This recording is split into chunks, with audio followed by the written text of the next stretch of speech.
வாழ்க்கையில் சில சந்தர்ப்பங்களில் நாம் சில அவமானங்களை சந்திச்சே தீர வேண்டியிருக்கு. என்ன பண்ணுறது, காலம் அப்படி. அவமானப்படுறவங்க உடனே அடங்கி போடுறது தான் உலக வழக்கம். அவமானப்பட்டால் உடனே சீறி எழறவங்களும் உண்டு. ஆனால் அதையே ஒரு சவாலாக எடுத்துக்கிட்டு முன்னுக்கு வர்றவங்களும் சில பேர் இருக்கிறாங்க. அவங்க ரொம்ப அபூர்வம். இன்றைக்கி மனோதத்துவ நிபுணர்கள்லாம் என்ன சொல்கிறாங்க தெரியுமா? அவமானப்பட்டுட்டா உடனே அடங்கி போயிடக்கூடாதான். அதையே ஒரு சவாலாக எடுத்துக்கிட்டு மனசில் ஒரு வைராக்கியத்தோடு முயற்சி பண்ணினா வாழ்க்கையில் எல்லாரும் முன்னேறலாமா. அவமானங்கிறத நாம் வைராக்கியமாக மாற்றிக்கணும். அதுதான் வெற்றிக்கு வழி.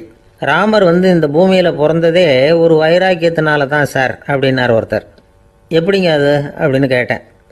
அவர் சொன்னார், தசரதருக்கு ராமர் குழந்தையாக பிறக்கணும், அப்போ தான் இங்கே இருக்கிற கஷ்டங்கள்லாம் நீங்கும் அப்படின்னு சர்வ லோகமும் எதிர்பார்த்துக்கிட்டு இருக்குது. ஆனால் அவர் எப்போ பிறப்பார் அப்படின்னு யாருக்கும் தெரியல. அந்த காரியம் சீக்கிரம் நடக்கணுமே, அதுக்கு என்ன பண்ணுறது? நாரதர் வந்தார் ஒரு நாள் தசரதரை தேடி. தசரதா, உனக்கு ஒரு செய்தி தெரியுமான்னு ஆரம்பித்தார். அவர் எப்பவும் இப்படித்தானே ஆரம்பிக்கிறது வழக்கம். என்ன விஷயம்னு கேட்டார் தசரதர். தசரதா, நீ அடிக்கடி உன்னோட தேரில் ஏறிக்கிட்டு தேவலோகத்துக்கு போகிற, அங்கே போகிற வர்ற எல்லாம் பண்ணிகிட்ருக்க, எல்லாம் சரி. தேவலோகத்துலேயும் உன்னை நல்லபடியாக தான் வரவேற்கிறாங்க.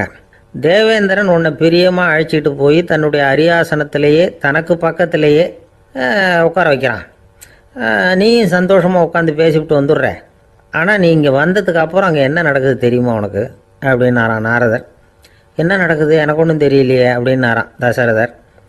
நாரதர்கிட்ட கிட்டத்தில் கேட்டிருக்கார், கொஞ்சம் சொல்லுங்கள் என்னது அப்படின்னு. அவர் நெருங்கி வந்தாரான் நாரதரும்.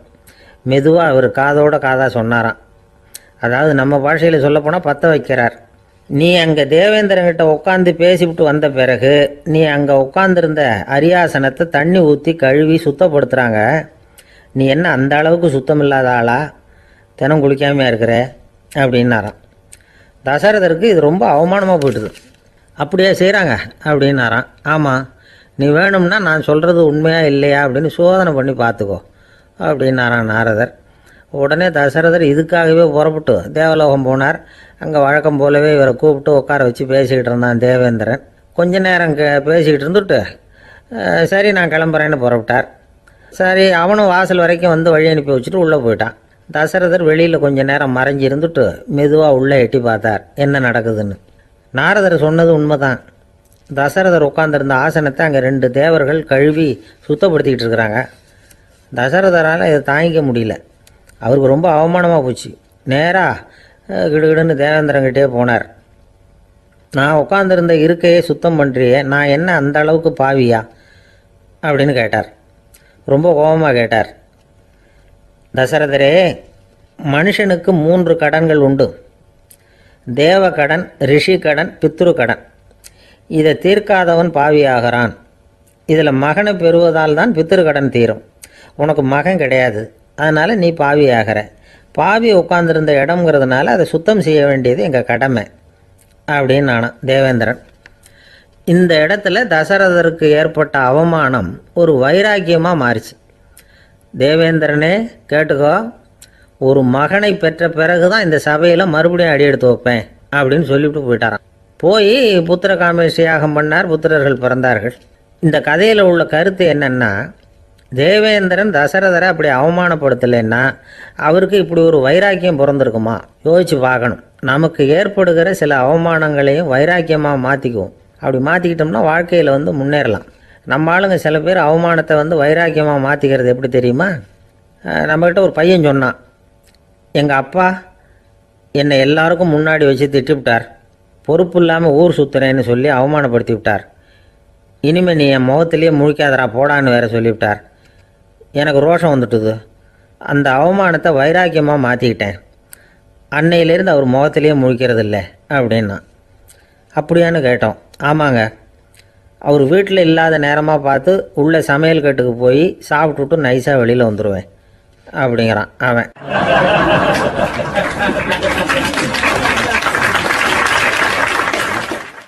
ஜவஹர்லால் நேரு பிரதமராக இருந்த சமயம் அவர் ஒரு தடவை சென்னைக்கு வந்திருக்கிறார்.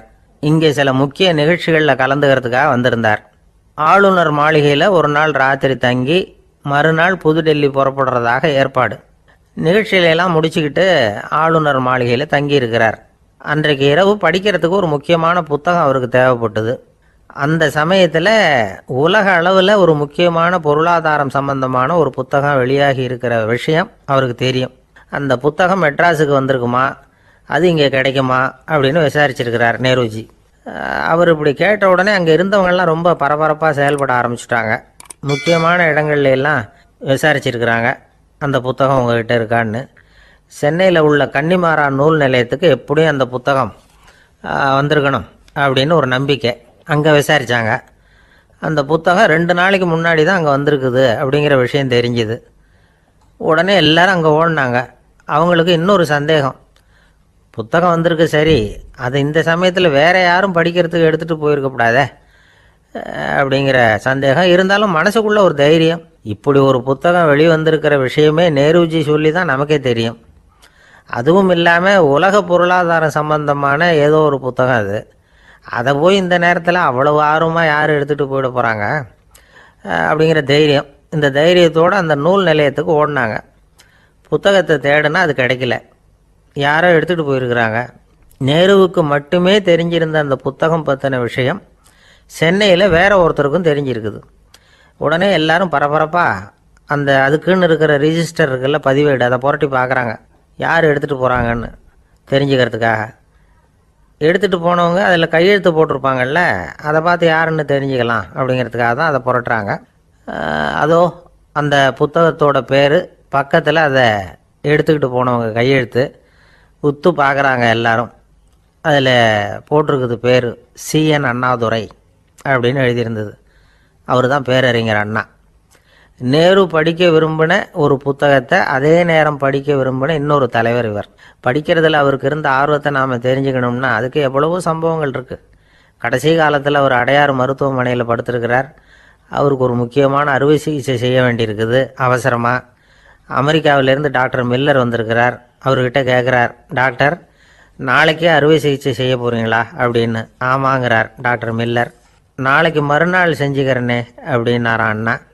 ஏன் ஏதாவது நாள் பார்க்குறீங்களான்னு கேட்டிருக்கார். இல்லை, ஒரு புத்தகத்தை படிச்சுக்கிட்டு இருக்கிறேன், அதை நாளைக்குள்ளே முடிச்சிருவேன், அதுக்கப்புறம் நான் இறந்தாலும் கவலை இல்லை அப்படின்னாரான் இவர். அவர் தான் அறிஞர் அண்ணா. சங்ககால நூல்கள்லேருந்து சமீபத்தில் வந்த நூல்கள் வரைக்கும் எல்லாம் அவர் படிச்சிருக்கிறார். ஒரு திருமண விழாவில் அவர் பேசும்பொழுது சொன்ன விஷயம் இது. சங்க காலத்தில் காதலியை மணக்க விரும்புகிறவனுக்கு அவனுடைய தந்தை வீர சோதனைகள்லாம் வைப்பார். போய் புலிப்பல் கொண்டுக்கிட்டு வா, அப்போ தான் என் பொண்ணை கொடுப்பேன் அப்படின்னு சொல்லுவார். காதலன் உடனே காட்டுக்கு போவான், ஒரு புலியை கொன்று அதனுடைய பல்லை கொண்டுக்கிட்டு வருவான். அதை வீர பதக்கத்தில் பதிச்சு அவனுக்கு மாமனார் சூட்டுவார் கல்யாண சமயத்தில். இப்போலாம் காதலன் கிட்ட அப்படி சொல்ல முடியாது. இப்போலாம் காதலன் கிட்ட காட்டுக்கு போய் புலிப்பல் கொண்டுக்கிட்டு வான்னு யாராவது சொன்னால் புலி தான் மாப்பிள்ளையாக வந்து சேரும் அப்படின்னார்.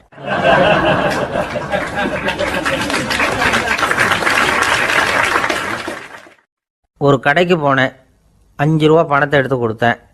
ஒரு தினசரி பத்திரிகையை கேட்டேன்.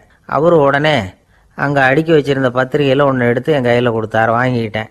மீதி பணத்தை எடுத்தார். அதையும் என் கையில் கொடுக்கணும்ல, கொடுக்கல. எதிரில் இருந்த பலகையில் வச்சு எடுத்துக்க சொன்னார். எப்பவும் அவர் அப்படி தான் பண்ணுவார். நானும் எடுத்துக்கிட்டு வந்துடுவேன். இவர் ஏன் இப்படி பண்ணுறாருங்கிறது எனக்கு ரொம்ப நாளாக ஒரு சந்தேகம். ஒரு நாள் அவர்கிட்டயே இதை கேட்டுவிட்டேன். ஏங்க, நீங்கள் உங்கள் கடைக்கு வந்து பொருள்கள் வாங்குறவங்களுக்கு நீங்கள் பாக்கி சில்லறையை கொடுக்குறப்போ பலகையில் வச்சு விட்றீங்க, கையில் கொடுக்க மாட்டேங்கிறீங்களே, ஏன் அப்படின்னு கேட்டேன். காசை கையில் கொடுத்தா நம்மக்கிட்ட இருக்கிற லட்சுமி போயிடுவா சார் அப்படின்னார். அதாவது பணம் செலவாயிடும் அப்படின்னு அர்த்தமா. இன்னொரு நண்பர், அவர் ஒரு நாள் வழக்கத்துக்கு மாறாக ரொம்ப சோகமாக உட்காந்துருக்கிறார். ஏங்க என்னாச்சு, ஏன் இப்படி கப்பலே கவிழ்ந்தது மாதிரி உட்காந்துருக்குறீங்க அப்படின்னு கேட்டேன். கப்பலே கவிழ்ந்திருந்தா கூட நான் இப்படி கவலைப்பட மாட்டேன் சார், வேற ஒன்று நடந்து போச்சுன்னார். என்னன்னு கேட்டேன். என் உச்சந்தலையில் பல்லி ஒன்று விழுந்துட்டுதுன்னார். அதுக்காகவா இப்படி அப்படின்னு ஆச்சரியப்பட்டேன். ஆமாங்க, பல்லி உச்சந்தலையில் விழுந்தால் பலன் என்னன்னு பஞ்சாங்கத்தில் பார்த்தேன், மரணம்னு போட்டிருக்கு அப்படின்னு சொல்லிவிட்டு அவர் தொடர்ந்து கவலைப்பட ஆரம்பிச்சிட்டார். இப்படியும் ஒருத்தர், என் கூட வேலை பார்க்குற ஒருத்தர் எப்படி தெரியுமா, தினமும் வலது காலை வச்சு தான் ஆஃபீஸுக்கு உள்ளே நுழைவார். என்னைக்காவது தவறுதலாக இடது காலை வச்சு உள்ளே வந்துட்டார்னா அன்னைக்கு பூரா மனசு சங்கடப்படுவார். எந்த வேலையும் சரியாக ஓடாது.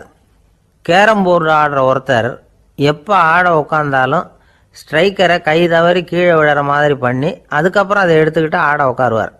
ஏன்னா எப்போவும் ஒரு தடவை நிஜமாகவே அது கை தவறி கீழே விழுந்திருக்குது. அன்னைக்கு பிரமாதமாக ஜெயிச்சுட்டார். உடனே ஒரு முடிவுக்கு வந்துட்டார், கை தவறுனா லாபம் அப்படின்னு. அதுக்கப்புறம் அதையே பழக்கமாக்கிக்கிட்டார். பூனை குறுக்க போனால் சகனம் சரியில்லைன்னு நினைக்கிறவங்க உண்டு. ஆனால் ஒருத்தர் எப்படி தெரியுமா, அவர் வெளியில் கிளம்புற சமயம் பக்கத்து வீட்டு ரேடியோவில் மியாவ் மியாவ் பூனைக்குட்டின்னு பாட்டு சத்தம் கேட்டால் கூட போதும், சகனம் சரியில்லைன்னு பிரயாணத்தை கேன்சல் பண்ணிவிடுவார். இப்போ இவ்வளவும் எதுக்கு சொல்கிறோம்னா, அளவுக்கு மீறின சகுன நம்பிக்கைகள் இருக்குது பாருங்கள், இதோட பயமும் சேர்ந்துக்கிட்டதுன்னு வச்சுக்கோங்க, இது ஒருத்தருடைய மனநிலையை பாதிச்சிடும். இது உளவியல் நிபுணர்கள் சொல்கிற கருத்து. வாழ்க்கையே தடுமாற வச்சிரும். பாதுகாப்பு இல்லாத உணர்வு, ஒரு விதமான டிப்ரெஷன் மனநிலை, இதெல்லாம் தான் இதுக்கு காரணமாக அமையலாம்.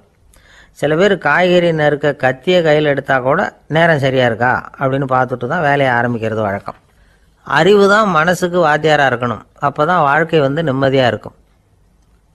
அறிவு மனசு சொல்கிறபடியெல்லாம் கேட்க ஆரம்பிச்சுட்டுதுன்னா இடைஞ்சல் தான். ஒருத்தருக்கு 7ஆம் நம்பர் தான் ராசியான நம்பரான். 7ஆம் தேதி தான் எந்த காரியத்தையும் ஆரம்பிப்பாராம். 7 எழுத்து வர்றது மாதிரி பேரை மாற்றி வச்சுக்கிட்டார். 7 மணிக்கு தான் தினமும் எழுந்திருப்பார். 7ஆம் நம்பர் வீட்டில் தான் குடியிருக்கார். கல்யாணம் கூட 7ஆம் தேதி தான் பண்ணிக்கிட்டார். அவர் ஒரு நாள் குதிரை பந்தயத்துக்கு போனாராம்.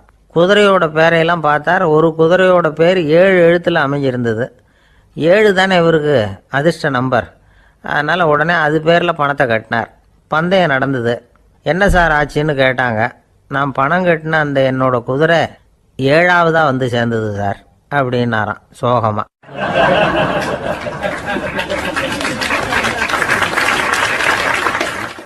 ஒரு விவசாயி விதைக்கிறதுக்காக வயல்வெளி பக்கம் போகிறார். விதைகளை அள்ளி வீசினார். அப்போ என்ன ஆச்சுன்னா, சில விதைகள் பாதை ஓரத்தில் விழுந்தது. சில விதைகள் முள் செடிகள் மண்டி இருந்த புதருக்கு இடையில் விழுந்தது. சில விதைகள் நல்ல நிலத்தில் விழுந்தது. பாதை ஓரத்தில் விழுந்த விதை என்ன ஆச்சுன்னா, அதெல்லாம் பறவைகள் கண்ணில் போட்டுவிட்டுது. உடனே உட்காந்து கொத்தி தின்னுட்டு போட்டுது. அதிகமாக மண் இல்லாத பாறை பகுதியில் விழுந்த விதையெல்லாம் லேசாக வேர் விட்டு முளைக்க ஆரம்பிச்சிது. அதுக்கப்புறம் வேர் கீழேயும் ஆழமாக போக முடியல, மேலேயும் சூரிய வெப்பம் அதிகம் தாங்க முடியல, எல்லாம் காஞ்சி கருகி போட்டுது. புதர் பகுதியில் சில விதைகள் விழுந்தது இல்லையா, முள் செடிகள் காடாக மண்டி போயிருந்தது. அதனால் முளைச்சி வர்ற செடிக்கு நெருக்கடி அதிகமாக போட்டுது, சரியாக வளர முடியல, விளைச்சலும் சரியாக இல்லை. நல்ல நிலத்தில் விழுந்த விதைகள் மட்டும் நல்லா முளைச்சிது, நல்லா வளர்ந்தது, விளைச்சலும் பிரமாதமாக இருந்தது. இந்த கதையை சொல்லிவிட்டு கேட்க செவியுள்ளோர் கேட்கட்டும் அப்படிங்கிறார் இயேசு பெருமான். ஆமாம், இயேசு கடலில் நின்ற படகு ஒன்றில் உட்காந்துருக்கிறார். கடற்கரையில் ஏராளமான மக்கள் உட்காந்துருக்கிறாங்க. அந்த சமயத்தில் தான் இயேசு ஓமைகள் மூலமாக மக்களுக்கு பல உண்மைகளை சொல்லிகிட்டு இருக்கிறார். மக்கள் அந்த கதையை கேட்டுட்டு ஒன்றும் புரியாமல் முழிக்கிறாங்க. அதை கவனித்த இயேசு அந்த ஓமையை விளக்க ஆரம்பித்தார். இதில் அந்த விதைக்கிறவர் தான் இறைவன். அவருடைய வார்த்தைகளை விதைக்கிறார். அந்த வார்த்தைகளை கேட்கிற மக்கள் அந்த விழுந்த விதைகள் மாதிரி 4 வகையானவர்கள். சில பேர் பாதை ஓரத்தில் விழுந்த விதைகள் மாதிரி. இறைவன் வார்த்தைகளை அவங்க கேட்குறாங்க, ஆனால் தீய எண்ணங்கள் செய்கைகள் மூலமாக விதைக்கப்பட்ட வார்த்தைகள் அழிஞ்சு போடுது. இறைவன் வார்த்தைகளை கேட்ட உடனே மகிழ்ந்து போய் உடனே சில பேர் அதை ஏற்றுக்கிறாங்க. இவங்கெல்லாம் அந்த பாறை பகுதியில் விழுந்த விதைகள் மாதிரி. அதனால் இவங்கெல்லாம் வேறு இல்லாதவங்க, கொஞ்ச காலத்துக்கு இறை வார்த்தைகளுக்கு கீழ்ப்படிந்து நடப்பாங்க. அதனால் ஏதாவது இடைஞ்சல் ஏற்பட்டால் உடனே தடுமாறுவாங்க. தங்கள்கிட்ட இருக்கிற நல்ல பண்புகளை விட்டுட்டு பாவ வழிகளுக்கு போயிடுவாங்க. முள் செடிகளுக்கு இடையில் விழுந்த விதைகள் மாதிரி உள்ளவங்க யாருன்னா, இவங்களுக்கு உலக கவலை உண்டு, செல்வத்தின் மீது மயக்கம் உடையவர்கள். உலக ஆசைகள் இவங்களுக்குள்ளே பூந்துடுறதுனால அங்கே இருக்கிற நல்ல பண்புகள் மறைஞ்சு போயிடுது. அதனால் அவங்களும் உபயோகம் இல்லாதவங்களாக ஆயிடுறாங்க. நல்ல மனிதர்கள் நல்ல நிலத்தில் விழுந்த விதைகளுக்கு ஒப்பானவர்கள். இவங்க இறை வார்த்தையை கேட்குறாங்க, அதை ஏற்றுக்கிறாங்க, அவங்களும் நல்லபடியாக வாழுறாங்க, அடுத்தவங்களுக்கும் உபயோகமாக இருப்பாங்க. இதுதான் இயேசு சொன்ன விளக்கம். நல்ல வார்த்தைகளை கேளுங்கள், நல்ல வார்த்தைகளை ஏற்றுக்கொள்ளுங்கள், அடுத்தவங்களுக்கு உபயோகமாக இருங்க. இதுதான் பெரியவங்கள்லாம் நமக்கு சொல்லுகிற உபதேசம். ஒரு அப்பா தன்னுடைய மகனுக்கு உபதேசம் பண்ணார். இதை பாருப்பா, நல்ல வார்த்தைகளை கேட்கணும், எப்போதுமே மகன் அப்பா பேச்சை கேட்குறது நல்லது அப்படின்னாராம். நீ ஏதாவது ஒரு தப்பு பண்ணால் என் தலையில் ஒரு முடி நரைச்சி வெள்ளையாக போடும்பா. நீ செய்கிற ஒவ்வொரு தப்புக்கும் என் தலையில் ஒவ்வொரு முடி வெள்ளையாயிடும் அப்படின்னாராம். பையன் யோசித்தான், அப்பா இப்போ தான் எனக்கு புரியுது, தாத்தாவோட தலைமுடி பூராவும் வெள்ளையாக இருக்கிறதுக்கு என்ன காரணம்ங்கிறது எனக்கு இப்போ தான் புரியுது அப்படின்னானா.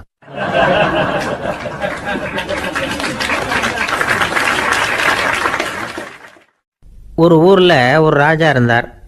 அவர் ஒரு பூனை வளர்த்தார். ரொம்ப செல்லமாக அவர் அந்த பூனையை வளர்த்தார். அவர் என்ன பண்ணுவார் தெரியுமா?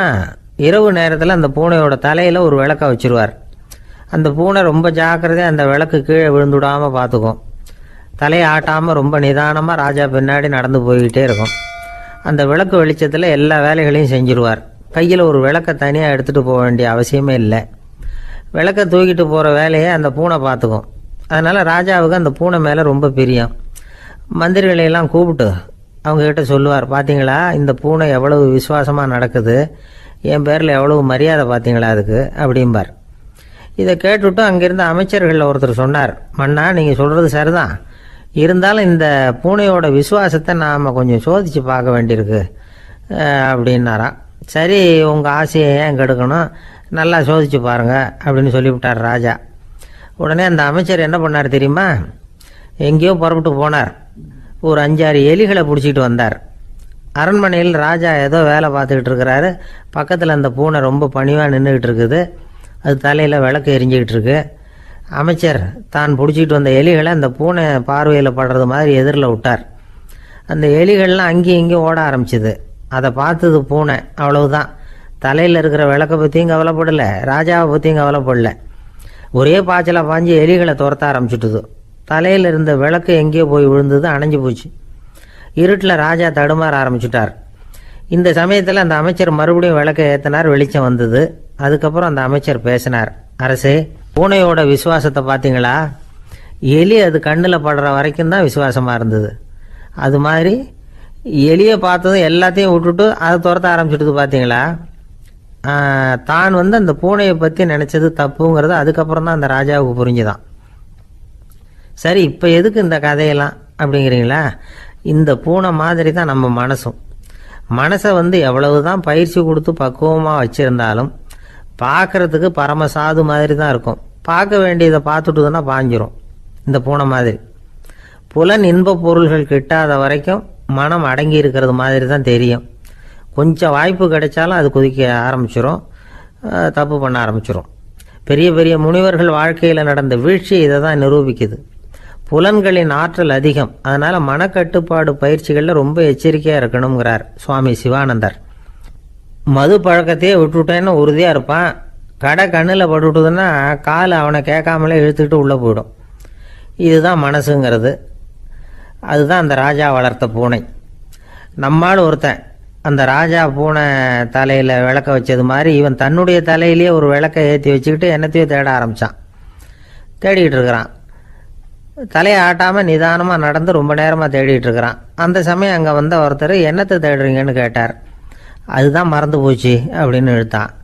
சரி, கொஞ்சம் இப்படி உட்காருங்க, ஞாபகம் வந்ததும் தேட ஆரம்பிக்கலாம் அப்படின்னார் அவர். இவன் கொஞ்ச நேரம் உட்காந்து யோசித்தான். அப்புறம் திடீர்னு எழுந்திரிச்சான். ஞாபகம் வந்துட்டுதுன்னா. என்னன்னு கேட்டார். எங்கள் வீட்டில் இருந்த விளக்கை எங்கே வச்சேன்னு தெரியல, அதை தான் தேடிக்கிட்டு இருக்கிறேன், ஏற்றி வைக்கலாம்னு பார்க்குறேன் அப்படின்னா.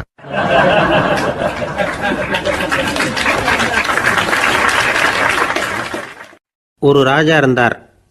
நாடு பூராவும் நிறைய மரங்களை நட்டு வளர்க்கணுங்கிறது அவரோட ஆசை. தானே அதுக்கு முன்மாதிரியாக இருக்கணும்னு நினைச்சார். அரண்மனையை சுற்றி மரங்களை நட்டு வளர்த்தார். இதை பார்த்துட்டு ஜனங்களும் அவங்கவுங்க வீட்டை சுற்றி மரக்கன்றுகளை நட்டு வளர்த்தாங்க. கொஞ்ச காலத்தில் ஊர் பூரா பசுமையாக மாறிச்சு. எல்லாருக்கும் சந்தோஷமாக இருந்தது. இது ஒரு பக்கம் இருக்கட்டும். இப்போ நான் சொல்ல போகிற கதை வேற. அதாவது அந்த ராஜா ஒரு நாள் தன்னுடைய அரண்மனையை சுற்றி இருக்கிற விதவிதமான மரங்களை எல்லாம் போய் பார்த்தார். எப்படி இருக்கிறீங்க அப்படின்னு ஒவ்வொரு மரத்துக்கிட்டையும் விசாரிச்சாராம். எந்த மரமும் சந்தோஷமாக இருக்கிறதா தெரியல. அது அதுக்கும் மனசில் ஒரு குறை.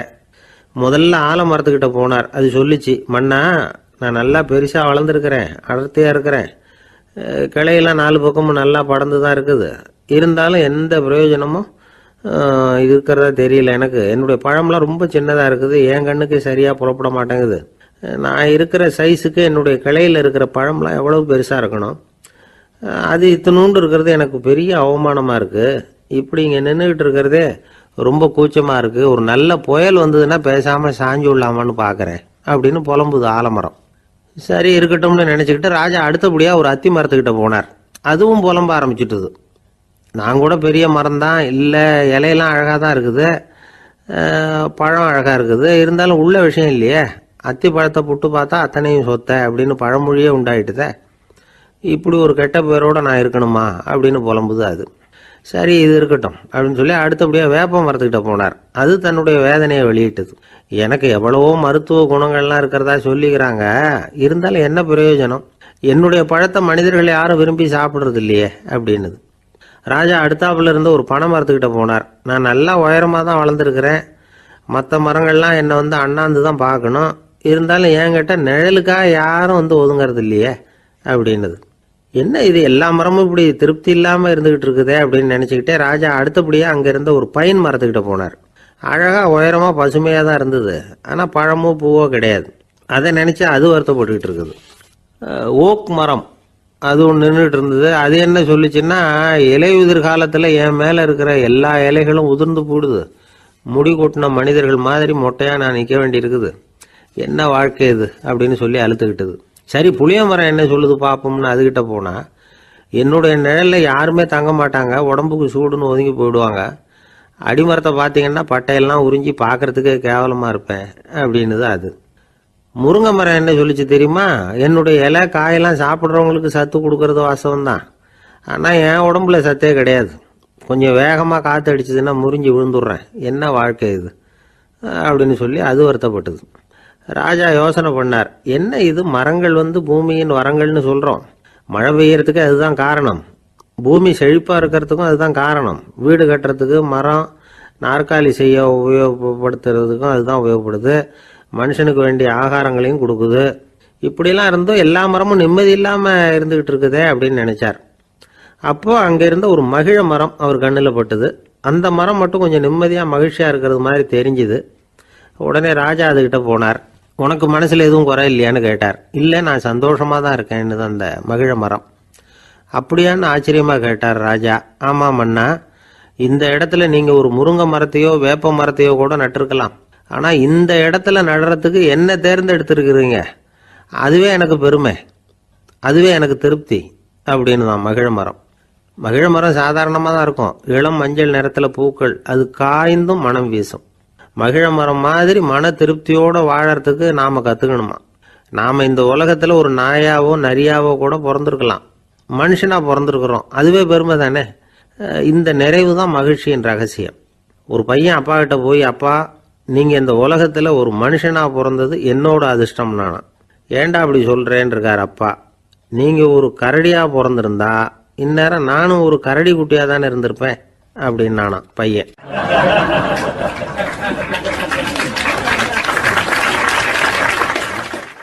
இந்த உலகத்தில் நாம் நல்லபடியாக இருக்கணும்னா அதுக்கு முக்கியமாக தேவைப்படுறது ரெண்டு. ஒன்று செல்வம், இன்னொன்று அறிவு.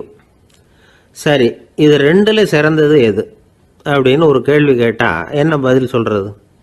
இதே கேள்வியை ஹஸ்ரத் அலி அவர்கள்கிட்ட கேட்டாங்களாம். அவர் ஒரு பெரிய அறிஞர். கேள்வி கேட்டவங்களும் சாதாரண ஆட்கள் இல்லை, இவங்களும் அறிஞர்கள். ஒரு நாள் ஹஸ்ரத் அலி அவர்கள்கிட்ட 10 அறிஞர்கள் வந்தாங்களாம். ஐயா, நாங்கள் 10 பேரும் உங்ககிட்ட ஒரே கேள்வியை தான் கேட்க வந்திருக்கிறோம், ஆனால் எங்கள் 10 பேருக்கும் நீங்கள் தனித்தனியாக பதில் சொல்ல முடியுமா அப்படின்னு கேட்டிருக்காங்க. அதாவது அவங்க ஒரே கேள்விக்கு இவர்கிட்ட இருந்து 10 விதமான பதில் எதிர்பார்க்குறாங்க. சரி கேளுங்க, என்ன கேள்வி அப்படின்னார் அவர். அப்போ தான் அவங்க கேட்டாங்களாம், செல்வம் அறிவு இது ரெண்டில் சிறந்தது எது, இதுதான் கேள்வி. ஹஸ்ரத் அலி என்ன பண்ணார் தெரியுமா? அவங்கள ஒவ்வொருத்தராக கூப்பிட்டார், ஒவ்வொரு விதமான பதிலை சொல்லி அனுப்புனார். முதல்ல ஒருத்தரை கூப்பிட்டார், சொன்னார், அறிவுங்கிறது தீர்க்கதரிசிகள், ஞானிகள், மகான்கள் இவங்களோட பரம்பரை சொத்து, ஆனால் செல்வங்கிறது கொடுங்கோலரின் ஆயுதம், அதனால் அறிவு தான் சிறந்தது அப்படின்னார். ரெண்டாவது ஆளை கூப்பிட்டார், உங்ககிட்ட செல்வம் இருந்தால் நீங்கள் தான் அதை காப்பாற்றணும், ஆனால் அறிவு உங்களை எப்பவும் காப்பாற்றும். ஆகவே அறிவு தான் சிறந்தது அப்படின்னார். மூணாவது ஆளை கூப்பிட்டார். செல்வந்தனுக்கு எப்போதும் விரோதிகள் அதிகம், ஆனால் அறிஞனுக்கு நண்பர்கள் அதிகம், அதனால் அறிவு தான் சிறந்ததுன்னார். அடுத்தவரை கூப்பிட்டார். செல்வம் அடுத்தவங்களுக்கு கொடுக்க கொடுக்க குறையும், ஆனால் கல்விங்கிறது அதிகரிச்சுக்கிட்டே வரும், கொடுக்கறதுனால குறையாது, அதனால் அறிவு தான் சிறந்ததுன்னார். இன்னொருத்தரை கூப்பிட்டார். அறிவுள்ளவன் எப்பவும் அதை அடுத்தவங்களுக்கு வாரி வழங்கிக்கிட்டே இருப்பான், அதனால் அவங்ககிட்ட தாராளத்தன்மை இருக்கும், ஆனால் செல்வந்தன்கிட்ட கஞ்சத்தனம் தான் இருக்கும், அதனால் அறிவு தான் சிறந்ததுன்னார். ஆறாவது நபரை கூப்பிட்டார். செல்வத்தை கள்வர்கள் திருடிட்டு போக முடியும், ஆனால் அறிவை அப்படி திருடிட்டு போக முடியாது அப்படின்னார். ஏழாவது நபரை கூப்பிட்டார். செல்வம் கால ஓட்டத்தில் அழிஞ்சிரும், ஆனால் அறிவை கால ஓட்டம் ஒன்றும் பண்ண முடியாது, ஆகவே அறிவே சிறந்ததுன்னார். எட்டாவது ஆளை கூப்பிட்டு சொன்னார். செல்வத்துக்கு எப்பவும் எல்லை உண்டு, நிறை உண்டு, அளவு உண்டு, கணக்கு உண்டு, ஆனால் அறிவுக்கு அப்படிப்பட்ட எல்லை எதுவும் கிடையாது, அதனால் அதுதான் சிறந்ததுன்னார். அடுத்தவனை கூப்பிட்டார். செல்வம் உள்ளத்தில் உள்ள ஒளியை போக்கிவிடும், இருட்டை உண்டாக்கிவிடும், விரிந்த மனப்பான்மையை குறுகலாக்கிவிடும், ஆனால் அறிவு அப்படி இல்லை, இருண்ட உள்ளத்தில் ஒளியை பாய்ச்சி அதை விசாலப்படுத்துது, அதுதான் சிறந்ததுன்னார். கடைசியாக 10வது நபரை கூப்பிட்டார். செல்வம் மனசில் செருக்கை உண்டாக்குது, ஆணவத்தை ஏற்படுத்துது, அதனால் நானே கடவுள்னு நினைக்கிற அளவுக்கு மனுஷனை தாழ்த்தி விடுது, ஆனால் அறிவு பணிவையும் பண்பாட்டையும் வளர்க்குது, அதனால் அறிவு தான் சிறந்ததுன்னார். ஆக இப்படி 10 பேருக்கும் 10 விதமாக பதில் சொன்னது மூலமாக ஹஸ்ரத் அலி அவர்கள் அறிவு தான் செல்வத்தை விட சிறந்தது அப்படிங்கிறதுக்கு 10 காரணங்களை சுட்டி காட்டியிருக்கார். அந்த அறிஞர் 10 பேர் கேட்ட ஒரே கேள்விக்கு 10 பதில் சொன்னார். நமக்கு வேண்டிய ஒருத்தர் 10 பேர் கேட்ட கேள்விக்கு ஒரே பதில் சொல்லி சமாளித்தார். கேள்வி என்ன தெரியுமா? என்கிட்ட வாங்கின கடனை எப்போயா திருப்பி கொடுக்க போகிற? இதுதான் அந்த 10 பேரும் கேட்ட ஒரே கேள்வி. இந்த மாதம் 26ஆம் தேதி தந்துடுறேன் அப்படிங்கிற ஒரே பதில் சொல்லி அவ்வளவு பேரையும் இவர் அனுப்பி வச்சுட்டாராம். எல்லாரும் போனதுக்கப்புறம் இவரை தனியாக கூப்பிட்டு கேட்டிருக்கிறாங்க. அது என்ன சார் கணக்கு, 26ஆம் தேதி அன்னைக்கு என்ன அதிசயம் நடக்க போகுது அப்படின்னு கேட்டிருக்காங்க. அதிசயம் அன்னைக்கு இல்லை, அதுக்கு முத நாளே நடக்க போகுதுன்னாராம். விவரமாக சொல்லுங்கன்னு இருக்காங்க. வேற ஒன்றும் இல்லைங்க, 26ஆம் தேதி தானே எல்லாரையும் வர சொல்லியிருக்கிறேன், அதுக்கு முத நாளே நான் புறப்பட்டு தலைமறைவாயிட போகிறேன் அப்படின்னாராம், ரொம்ப பெருமையாக.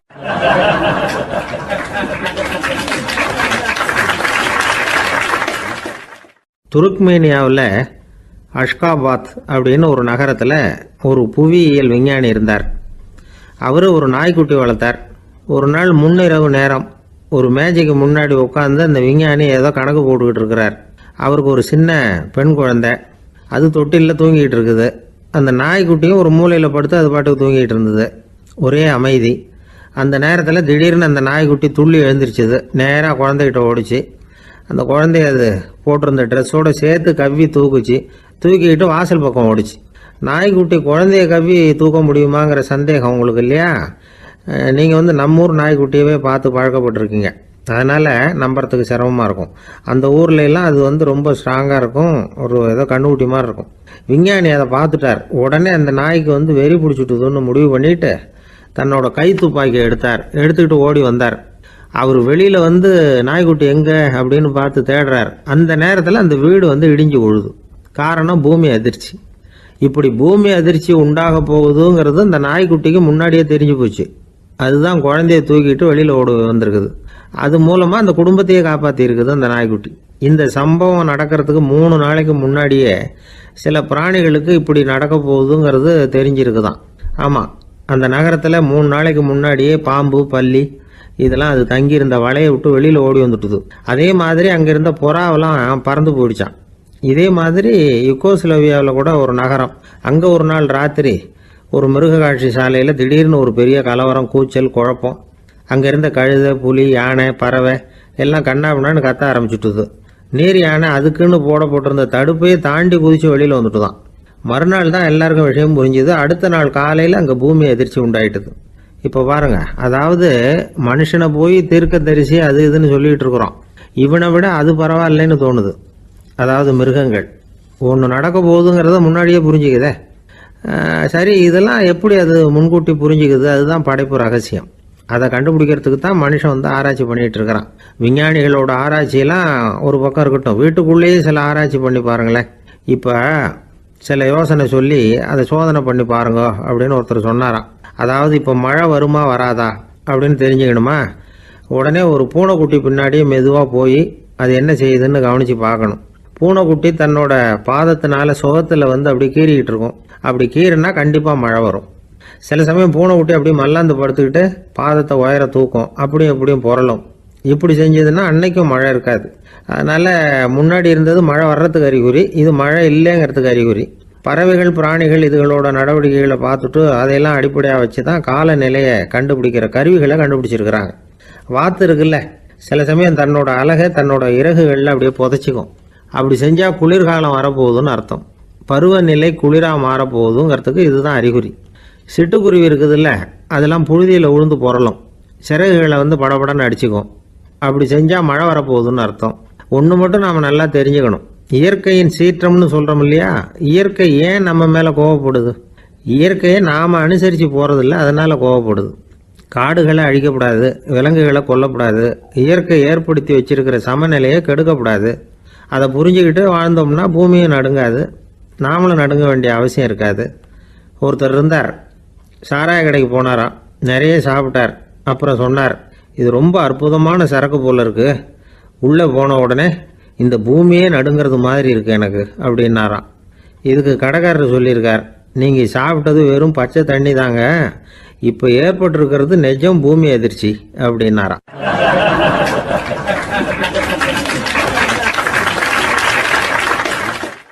ஒரு ஊரில் ஒரு ராஜா இருந்தார். அந்த ராஜாவுக்கு ஒரு மந்திரி. ராஜா ரொம்ப நியாயமானவர், நேர்மையானவர், கண்டிப்பானவர். தப்பு செய்கிறது யாராக இருந்தாலும் தண்டனை கொடுப்பார். வேண்டியவங்களுக்கு ஒரு நியாயம், வேண்டாதவங்களுக்கு ஒரு நியாயங்கிறதெல்லாம் அவர்கிட்ட கிடையாது. ஒரு சமயம் அரசவையில் அந்த அமைச்சரே வந்து விதிமுறைகளுக்கு புறம்பா ஏதோ நடந்துக்கிட்டு இருக்கார். மன்னருக்கு கோபம் வந்துட்டுது. உடனே அந்த அமைச்சரை கிட்டத்தில் கூப்பிட்டு அவர் கன்னத்தில் ஓங்கி ஒரு அறை கொடுத்துட்டாராம். உடனே அந்த அமைச்சர் என்ன பண்ணார் தெரியுமா, நேராக போனார், அங்கே நின்றுக்கிட்டு இருந்த இன்னொருத்தர் கன்னத்தில் ஓங்கி அரைஞ்சார். அறை வாங்கினவர் திகைச்சு போயிட்டார். இவர் ஏன் நம்மளை வந்து அரைகிறார் அப்படின்னு யோசனை பண்ணார். மன்னரும் திகைச்சு போயிட்டார். நாம இவர் அரைஞ்சா அதுக்காக இவர் போய் இன்னொருத்தர் அரையணுமா அப்படின்னு யோசனை பண்ணார். இவருக்கு என்ன பைத்தியமானு கூட நினைக்க ஆரம்பிச்சுட்டார். ஆனால் என்ன ஆச்சுன்னா, அப்புறம் அமைச்சர் அவர் கவனிச்சுக்கிட்டு இருந்தாரா, அவர் இன்னொருத்தர் அரைஞ்சார் இல்லையா, அந்த அறை வாங்கின ஆசாமியை பார்த்து கத்திக்கிட்டு இருந்தார். யார்? அமைச்சர். ஏன்பா என்கிட்ட அறையை வாங்கிக்கிட்டு இப்படி விவரம் இல்லாமல் நின்றுக்கிட்டு இருக்கிறிய, நான் உனக்கு கொடுத்ததை நீ வேற யாருக்கிட்டையாவது கொடுத்துரு அப்படின்னார். உடனே அந்த ஆள் பார்த்தான், தனக்கு அடுத்தபடியாக நின்றுக்கிட்டு இருந்தவனை ஓங்கி ஒரு அறை அரைஞ்சான். அவன் கன்னத்தை தடவிட்டே யோசனை பண்ணான். இது ஏதோ புரிஞ்சுக்கிட்ட மாதிரி அடுத்தாப்புல நின்றுக்கிட்டு இருந்தவனை அரைஞ்சான். இப்படி இந்த அறை வந்து மாறி மாறி போய்கிட்டே இருக்குது. ஊரு பூரா பிரயாணம் பண்ண ஆரம்பிச்சுட்டுது. அன்னைக்கு ராத்திரி அந்த ராஜா படுக்கிறதுக்காக போனார். அந்த நேரம் பார்த்து அவர் கன்னத்தில் பலார்னு ஒரு அறை விழுந்தது. நம்மளே அரையிறது யாரு அப்படின்னு அதிர்ச்சியோட மன்னர் திரும்பி பார்க்குறாரு. அரைஞ்சது அவரோட மனைவி. என்னாச்சு உனக்குன்னு கத்துனார் ராஜா. உங்களுக்கு தெரியாதா, ஊர் பூரா ஒருத்தர் மாற்றி ஒருத்தர் மூலமாக இந்த அறை வந்து பிரயாணம் பண்ணிட்டு வருது அப்படின்னாங்க அந்த அம்மா. அப்படின்னா ஆரம்பித்த இடத்துக்கே வந்துட்டுதா அப்படின்னாராம் மன்னர். என்ன சொல்கிறீங்கன்னு கேட்டிருக்காங்க. இவர் விவரத்தை சொன்னாராம். அப்படின்னா நீங்கள் ஆரம்பித்து வச்ச இந்த விளையாட்டை நான் முடிச்சு வச்சுட்டேன் அப்படின்னாங்களாம் அந்த அம்மா. மறுநாள் காலை மறுபடியும் அரசவை கூடிச்சு அந்த அமைச்சர் மன்னரை பார்த்து கேட்டார், என்ன மகாராஜா, என்கிட்ட கொடுத்ததை திருப்பி வாங்கிட்டீங்களா அப்படின்னாராம். இப்படி நடக்கும்னு நான் எதிர்பார்க்கவே இல்லைன்னார் மன்னர். ஆனால் நான் எதிர்பார்த்தேன், அது எங்கே போயிட போகுது, ஊர் பூரா சுற்றி கடைசியில் உங்ககிட்ட தான் வந்து சேரும் அப்படிங்கிறது எனக்கு தெரியும் அப்படின்னார் அமைச்சர். இந்த கதை வந்து வேடிக்கையாக இருந்தால் கூட இதில் உள்ள கருத்து முக்கியமானது. இந்த உலகத்தில் பல கருத்துக்கள் இப்படி தான் மாறி மாறி சுற்றி வந்துக்கிட்டே இருக்குது. நம்மளால் ஒருத்தன் தன்னுடைய நண்பன் ஒருத்தனை கடத்தெருவில் பார்த்தான். உடனே ஓடி போய் பலார்னு ஒரு அறை கொடுத்தானா. அவன் கன்னத்தை தடவிட்டு ஏன்டா என்ன அரைஞ்சேன்னு கேட்டிருக்கான். நீ ஏன்டா என்ன முட்டாள்னு என் மனைவிட்ட போய் சொன்னேன் அப்படின்ட்டுருக்கான் அவன். உன்னை ஒரு முட்டாள்னு சொன்னதுக்காகவா நீ என்ன அரைஞ்ச அப்படின்னு கேட்டிருக்கான் இவன். டேய், நான் அதுக்காக அறையலப்பா, அது ஒரு பெரிய ரகசியம் நான் முட்டாளுங்கிறது. அந்த ரகசியத்தை நீ வந்து ஏன் எங்கள் வீட்டில் போய் சொன்னேன், அதுக்காக தான் அரைஞ்சேன் அப்படின்னு நான் அவன்.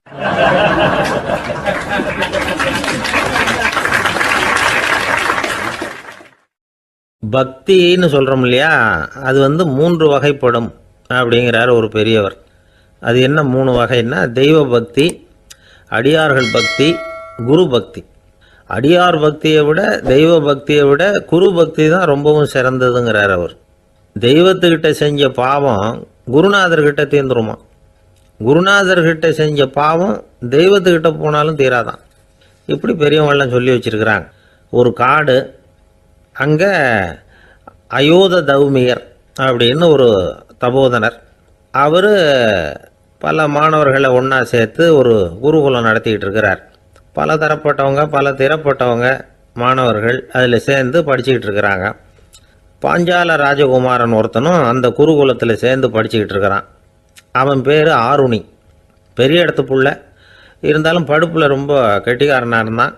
அவன் தான் அங்கே முதல் மாணவன். ஒரு நாள் குருநாதர் அந்த அரசகுமாரனை கூப்பிட்டார். நம்ம குருகுலத்துக்கு சொந்தமான வயலில் தண்ணீர் பெருகி வெள்ளம் வந்து பயிரை வந்து அழிக்குதான், அதனால் நீ போய் மடையை அடைச்சிட்டு வந்துடும் அப்படின்னார். அந்த அரசகுமாரன் உடனே புறப்பட்டான். குருநாதர் சொல்லிட்டார்ல, உடனே புறப்பட்டான். நான் பெரிய இடத்து பிள்ளையாச்சே, ராஜகுமாரனாச்சே, ரொம்ப செல்வாக்கூட வளர்ந்தவனாச்சே, நான் போய் வயலில் இறங்கி வேலை செய்கிறதா அப்படின்னுலாம் அவன் நினைக்கல. குருநாதர் கட்டளையை நிறைவேற்ற வேண்டியது நம்ம கடமை அப்படின்னு நினச்சான். உடனே ஒரு மண்வெட்டியை தூக்கி தோளில் வச்சுக்கிட்டு புறப்பட்டு போயிட்டான். வயலுக்கு போனான். பார்த்தான், தண்ணி கரையை உடச்சிக்கிட்டு வயலுக்குள்ளே ஏகமாக பாஞ்சிக்கிட்டு இருக்குது. இவன் மண்வெட்டியால் களிமண்ணை புல்லோடு சேர்த்து புல் பத்த மாதிரி வெட்டி வெட்டி போட்டான். இருந்தாலும் மடையை அடைக்க முடியல. தண்ணி அதை மீறி வந்துக்கிட்டே இருக்குது. தண்ணி வந்து வேகமாக வயலுக்குள்ளே போய்கிட்டே இருக்குது. போடுற பத்தையெல்லாம் கரைஞ்சி கரைஞ்சி போயிட்டுருக்கு. இருந்தாலும் இவன் தன்னுடைய முயற்சியை கைவிடலை. வெட்டி வெட்டி போட்டுக்கிட்டே இருக்கிறான். காலையில் அங்கே போனவன் சாயந்தரம் வரைக்கும் இப்படி செஞ்சுக்கிட்டு இருக்கிறான். உடம்பும் மனசும் ரொம்பவும் சோர்ந்து போச்சு. இருந்தாலும் குருநாதர் இட்ட கட்டளையை நிறைவேற்றாமல் இருக்கிறோமேங்கிற ஒரு குறை அவனுக்கு இருக்குது. குரு கட்டளையை நிறைவேற்றாத நான் வந்து இன்னமும் இருக்கணுமா அப்படின்னு யோசனை பண்ண ஆரம்பிச்சிட்டான். என்ன செய்யலாம்னு பார்த்தான். நம்ம குருநாதர் இட்ட பணிக்காக இந்த உடம்பையே தியாகம் பண்ணலாம் அப்படின்னு முடிவு பண்ணான். தண்ணி பாயுதில் அதுக்கு குறுக்க விழுந்து அப்படியே மடையை அடைச்சிக்கிட்டு அப்படியே படுத்துட்டான். இது மற்றவங்களுக்கு தெரியாது. அன்னைக்கு ராத்திரி ஒரு விளக்கு முன்னாடி உட்காந்து குருநாதர் பிள்ளைங்களுக்கு பாடம் சொல்லி கொடுத்துக்கிட்டு இருக்கிறார். முதல் வரிசையில் இருக்கக்கூடிய ராஜகுமாரனை காணலை.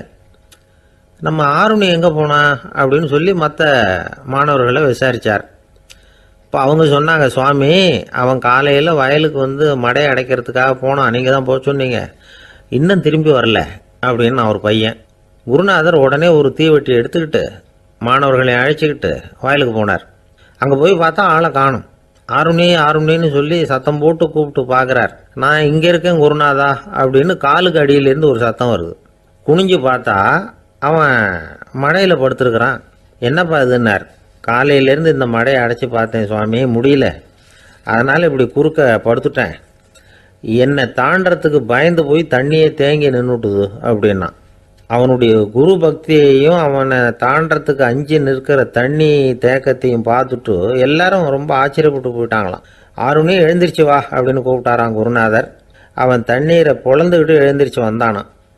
அதனால் அவனுக்கு வந்து உத்தாலகன் அப்படின்னு ஒரு பேர். உத்தாலகன்னா தண்ணீரை பிளந்தவன் அர்த்தம். அந்த உத்தாலகன் மாதிரி இந்த காலத்து மாணவர்களுக்கும் குரு பக்தி வேணும் அப்படின்னு சொன்னோம் ஒரு பள்ளிக்கூடத்தில். உடனே நிறைய மாணவர்கள் எழுந்திரிச்சு நின்னாங்க. சார், நீங்கள் எங்களை வந்து இன்னமும் சரியாக புரிஞ்சுக்கலன்னு நினைக்கிறோம். அன்னைக்காவது ஒருத்தன் அப்படி இருந்தான், இன்னைக்கு ஏகப்பட்ட உத்தாலகர்கள் இருக்கிறோம். எங்கள் வாத்தியார் கட்டளை இட்டா இப்போவே அது மாதிரி வயலுக்கு போய் மடையில் குறுக்கப்படுத்துக்கிறதுக்கு இந்த வகுப்பில் உள்ள அத்தனை பேரும் தயாராக இருக்கிறோம் அப்படின்னாங்க. அப்படியா அப்படின்னு சொல்லி கேட்டோம் ரொம்ப சந்தோஷமாக. ஒருத்தன் ரொம்ப அடக்கமாக எழுந்திரிச்சான். அப்புறம் சொன்னான், ஆமாம் சார், வகுப்பில் வந்து இவர் நடத்துகிற பாடத்தை கேட்டுக்கிட்டு இருக்கிறத விட பேசாமல் போய் மடையில் படுத்துடுறது ஒன்றும் கஷ்டமான காரியமாக இருக்காது, அதனால தான் எல்லாரும் அங்கே போகிறேன்னு சொல்கிறோம் அப்படிங்கிறான்.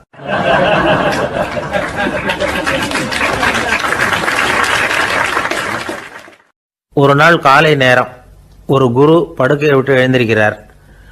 உடனே சீடர்களை பார்த்து எல்லாரும் இப்படி வாங்கங்கிறார். எல்லாரும் வர்றாங்க வேகமாக.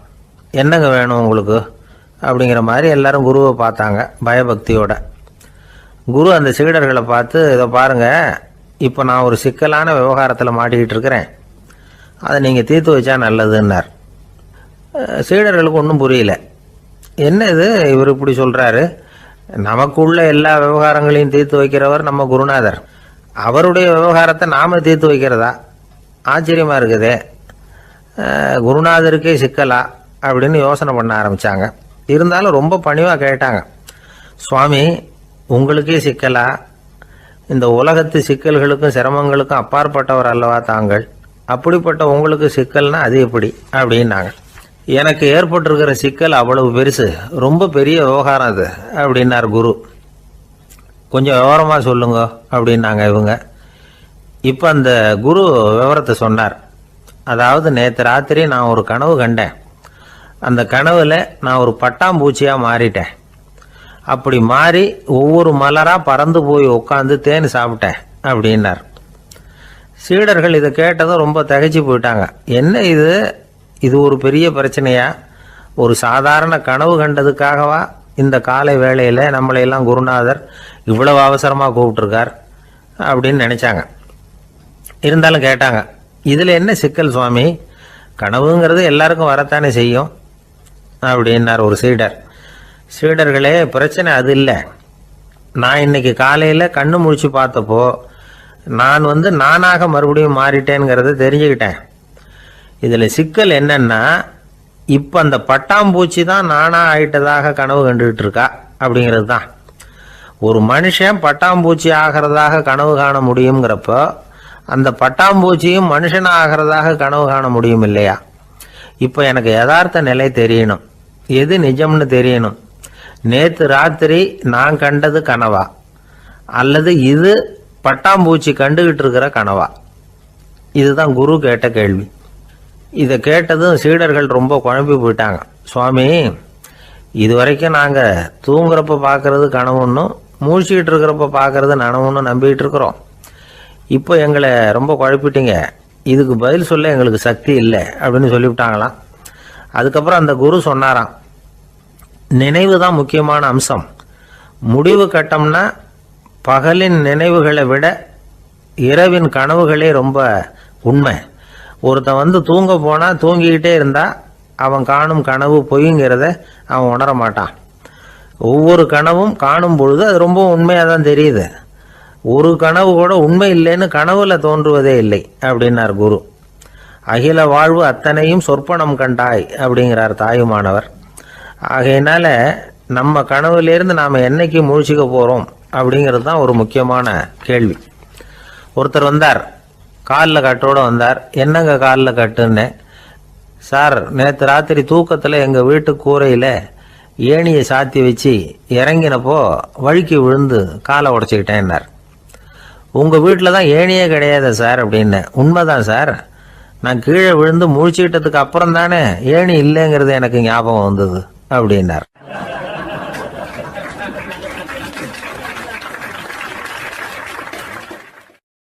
இருட்ட கண்டா பயம் உண்டாவதே அது ஏன்? இப்படி ஒரு கேள்வியை ஒரு பெரியவர்கிட்ட கேட்டாங்க. அதுக்கு அவர் பதில் சொல்றார், மனிதனுடைய ஆதிகால வாழ்க்கையில தொற்றி கொண்ட பயம் இது வேரூன்றி இருக்குது, இன்னமும் போகல. 50,000 வருஷங்களுக்கு முன்னாடி மனுஷன் குகைகள்ல வாழ்ந்தான். பகல்ல பயம் இருக்காது, ராத்திரியில மிருகங்கள் தாக்கும் கொல்லும், நிம்மதியா தூங்க கூட முடியாது. அதனால இந்த மனுஷனுக்கு இரவுன்னா மரணம் பயம் அப்படின்னு பழகி போச்சு. மனிதர்களுடைய எல்லா மனசையும் சேர்த்து மொத்தமா ஒரு மனசு உண்டு. மனிதர்களுடைய நினைவு இந்த மொத்த மனசுல பதிஞ்சிருக்கு, பரவுது. இந்த மொத்த மனசுல இருட்டு பற்றிய பயம் பதிந்து நீடிக்குது அப்படிங்கிறார் அவர். இந்த காலத்துல இரவை பகலாக்கிறதுக்கு எவ்வளவோ விளக்குகள்லாம் வந்தாச்சு. ராத்திரியிலேயும் மிருகங்கள் தாக்குங்கிற நிலைமை இல்லை. பாதுகாப்பான வீடுகள் விலங்குகளும் விலகி போயிடுதா, விலங்குகள்லாம் விலகி போயிடுது, வீடுகளும் பாதுகாப்பா இருக்குது. சரி, இருந்தாலும் அந்த பழங்கால பயம் இருட்டு பயம் இன்னமும் மனுஷனை விட்டு போகல. இன்னொரு விஷயம் என்னன்னா, இருட்டில இருந்து வெளிச்சத்துக்கு வராத மனிதர்கள் இன்னைக்கு அதிகம். ஒரு ஆளு ஆத்துக்கு மீன் பிடிக்கிறதுக்காக போனான், இன்னும் விடியல, அதுக்குள்ள வலையை எடுத்துட்டு கிளம்பி போயிட்டான். வெளிச்சம் வர்றதுக்கு முன்னாடியே போய் சேர்ந்துட்டான். விடிகிற வரைக்கும் என்ன பண்றது, சும்மா கரையிலேயே உட்காந்து காலாட்டிட்டு இருக்கிறான். காலில் ஏதோ ஒரு சின்ன மூட்டை தட்டுப்பட்டுது. இருட்டில் அது என்னன்னு சரியா தெரியல. மூட்டைக்குள்ள சின்ன சின்ன கல்லா நிறைஞ்சி இருக்குது.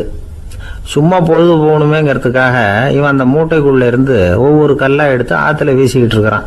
விடிகிற வரைக்கும் வேற வேலை இல்லைங்கிறதுனால இப்படி செஞ்சுக்கிட்டே உட்காந்துருக்கிறான். கிழக்க மெதுவா வெளிச்சம் தெரிய ஆரம்பிச்சது. பொழுது விடியறதுக்கான அறிகுறி.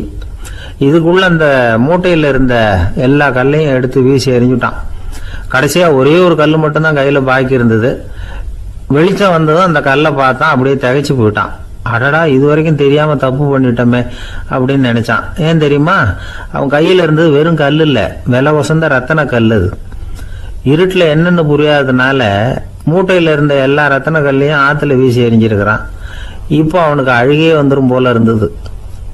வாழ்க்கையை வசதி ஆக்கிக்கிறதுக்கான வாய்ப்பு அவனுக்கு இருந்தது. இருந்தாலும் இருட்டில் அதை இழந்துட்டான். அந்த வகையில் அவனுக்கு கொஞ்சம் அதிர்ஷ்டம் இருந்திருக்குது. அதாவது ஏதோ ஒரு வகையில் இருந்திருக்குது. அதனால தான் அந்த கடைசி கல்லை எரியறதுக்குள்ள வெளிச்சம் வந்துட்டுது. பல பேருக்கு அந்த அளவு கூட அதிர்ஷ்டம் வர்றதில்லை. எல்லாத்தையும் வீசினதுக்கு அப்புறம் தான் வெளிச்சம் வரும். என்னென்னு விவரம் தெரியாமலே எழுந்திரிச்சு வந்துடுவாங்க. வாழ்க்கைங்கிறது ஒரு பெரிய புதையல். அதை புரிஞ்சிக்காம மனுஷன் அதை வீசி எரிஞ்சுக்கிட்டு இருக்கான் அப்படிங்கிறது தான் பெரியவங்க கருத்து. சில பேருக்கு புரிஞ்சுக்கிற நேரம் வரும், அதுக்குள்ள வாழ்நாள்லாம் ஓடி போயிருக்கும். அதுக்கப்புறம் என்ன பண்றது? நம்மால் ஒருத்தன் கையில ஒரு சின்ன பையோட வந்துகிட்டு இருந்தான். பை உள்ள ஏகப்பட்ட நகைகள், ரத்தன கல் எல்லாம் இருக்கு. வந்துகிட்டு இருந்தவன் திடீர்னு அந்த பையை அப்படியே ஒரு குளத்துல வீசி எறிஞ்சுட்டான். மகான்கள் தான் இப்படி பற்று இல்லாம இருப்பாங்க. என்னங்க இது, விலை மதிப்புள்ள அந்த பையை இப்படி குளத்துல வீசி எறிஞ்சுட்டீங்களே, இதுக்கு என்ன அர்த்தம் அப்படின்னு கேட்டார் அவன் கூட வந்தவர். அவன் மெதுவா இவர் காதோட காதா சொல்றான். ஒரு போலீஸ்காரர் பின்னாடி வந்துகிட்டு இருக்கிறார், அவர் போனதுக்கு அப்புறம் இதை எடுத்துக்குவேன் அப்படிங்கிறான்.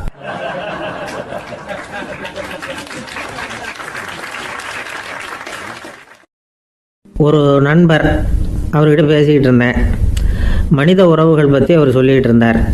அமெரிக்காவில் தந்தை மகன் உறவு எப்படி இருக்குது அப்படிங்கிறத விளக்கிறதுக்கு அவர் ஒரு கதையை சொன்னார். ஒரு அப்பா பகல் பூராவும் அலுவலகத்தில் வேலை, ஓடி ஆடி உழைச்சிக்கிட்டு களைச்சி போய் ராத்திரி 10 மணிக்கு மேலே வீடு திரும்பினான். வீட்டு வாசலில் அவரோட மகன் காத்துக்கிட்டு இருக்கிறான். இன்னமும் தூங்கலை. அப்பா வாசல்லையே தடுத்து நிறுத்தி, அப்பா உனக்கு சம்பளம் எவ்வளவு அப்படின்னு கேட்குறான். ஏற்கனவே ஆஃபீஸ் பிரச்சனைகளால் அழுத்து போய் திரும்புகிற அப்பாவுக்கு கோவம் வந்துடுது. என்னடா இப்படிலாம் கேளுன்னு உங்கள் அம்மா உனக்கு சொல்லி கொடுத்தாளா அப்படின்னு சொல்லிவிட்டு உள்ளே போய் சட்டையை கட்டி மாட்டி விட்டு குளிச்சு விட்டு மறுபடியும் வெளியில் உடையை மாற்றுகிற சமயம் அப்போ மறுபடியும் மகன் உள்ளே நிற்கிறான் அவர் முன்னாடியே. அப்பா உனக்கு எவ்வளவு சம்பளங்கிறான் மறுபடியும். அப்பாவுக்கு எரிச்சல் அதிகமாகிட்டுது. மணிக்கு $20 போதுமா அப்படின்னார். அப்படின்னா எனக்கு ஒரு $10 தர முடியுமான்னா மகன். இதுக்கு தான் என் சம்பளம் எவ்வளவுன்னு கேட்டியா? 2ஆம் வகுப்பு படிக்கிற உனக்கு எதுக்குடா $10 அப்படின்னு கத்திவிட்டு தொலைக்காட்சி பெட்டியின் முன்னாடி போய் உட்காந்துக்கிட்டு ஏதோ நிகழ்ச்சியை பார்க்க ஆரம்பிச்சிட்டார். கொஞ்ச நேரம் கழித்து மறுபடியும் மகன் நிற்கிறான். அப்பா ப்ளீஸ் எனக்கு ஒரு $10 கொடுக்க முடியுமா? மகனுடைய கண்களில் கண்ணீர். என்னடா அவன் கண்ணீரை காட்டி காரியம் சாதிக்கலாம்னு பார்க்குறியா? ஒரு காசு கூட கொடுக்க மாட்டான் போ அப்படின்னு விரட்டி விட்டான். மகன் கண்ணீரை தொடச்சிக்கிட்டே கண்ணை தொடச்சிக்கிட்டு பேசாமல் போய் படுத்துக்கிட்டானா. கொஞ்ச நேரம் ஆச்சு. அப்பாவோட கோபம் கொஞ்சம் கொஞ்சமாக குறைஞ்சிது. பிள்ளைகிட்ட கோபமாக கத்துனது தப்பு தாங்கிறது புரிஞ்சுது அவனுக்கு. எழுந்திரிச்சு போனான், படுக்கை இறக்கி போனான். மகனை பார்த்தான். அவன் தலையணையை கட்டி பிடிச்சிக்கிட்டு அழுதுகிட்டு இருக்கிறான். அவனை மெல்ல நெருங்கி அவங்ககிட்ட எதமாக பேசுகிறதுக்கு ஆரம்பித்தானான். எதுக்குடா உனக்கு $10 பள்ளிக்கூடத்தில் கேட்டாங்களா அப்படின்னு கேட்டானான். மகன் சொல்லியிருக்கான், இல்லை டாடி, உனக்கு 1 மணி நேரம் சம்பளம் $20ன்னு சொன்னேன். நீ ஏற்கனவே எனக்கு கொடுத்த பாக்கெட் மணி $10 என்கிட்ட இருக்குது. இப்போ நீ இன்னொரு $10 கொடுத்தீங்கன்னா அதையும் சேர்த்து $20 ஆகிடும். அந்த $20 நான் உனக்கு கொடுத்துருவேன். அப்படி கொடுத்தா நீ என் கூட 1 மணி நேரம் செலவழிப்ப இல்லையா? அதுக்காக தான் $10 கேட்டேன் அப்படின்னு சொன்னானான். அந்த அப்பா கண்ணு கலங்கி போச்சான். ஆதரவோடு தன்னுடைய மகனை கட்டி பிடிச்சி அழ ஆரம்பிச்சிட்டாராம். இதுதான் நண்பர் சொன்ன கதை. அமெரிக்கா மட்டும் இல்லை, உலகம் பூராவும் இன்றைக்கி மனித உறவுகள் இப்படி தான் மாறிக்கிட்டு இருக்கு. பெரியவர்கள் அறிவுரை என்ன தெரியுமா? உங்கள் குழந்தைகளிடமிருந்து குழந்தை பருவத்தை பிரித்து விடாதீர்கள் அப்படிங்கிறது தான். அதாவது இன்றைய குழந்தைகள் தங்கள் பிருந்தாவனத்தை இழந்து விடுகிறார்கள் அப்படிங்கிறது அவங்களுடைய கருத்து. இந்த நிலைக்கு நாம் காரணமாக இருந்துடக்கூடாது. குழந்தைகளோட விளையாடுவோம், குடும்பத்தோடு உறவாடுவோம் அப்படிங்கிறது தான் நம்முடைய நோக்கமாக இருக்கணும். இன்றைய உறவு முறைக்கு இன்னொரு உதாரணம் சொல்லுவாங்க. ஒருத்தர் வந்தாராம். அவர் பக்கத்தில் ஒரு சின்ன பையன் நாம் அவரை விசாரிக்கிறோம், யார் இந்த பையன் அப்படின்னா அவர் சொல்கிறார், இவன் எனக்கு தூரத்து உறவு அப்படின்னாரான். இந்த தூரத்து உறவுன்னா எப்படின்னு இருக்கான். இதுக்கு அவன் சொல்லியிருக்கிறான், இவன் எங்கள் அப்பாவுக்கு 8வது புள்ள அப்படின்னானான்.